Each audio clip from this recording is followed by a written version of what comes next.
আল্লাহ রাব্বুল আলামিন বলেন, ওয়াতিলকাল আমসালু নাদরিবুহা লিন্নাস ওয়া মা ইয়াকিলুহা ইল্লাল আলিমুন।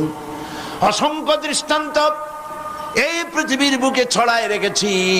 এসব দৃষ্টান্ত থেকে উপদেশ গ্রহণ করতে পারবে তারা, যাদেরকে আমি রব্বুল আলামিন জ্ঞান দান করেছি,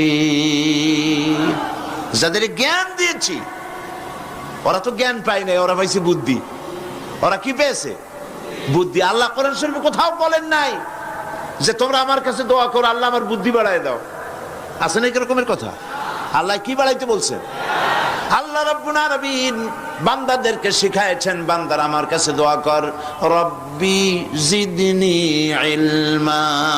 পড়েন সবাই, রব্বি জিদনি ইলমা।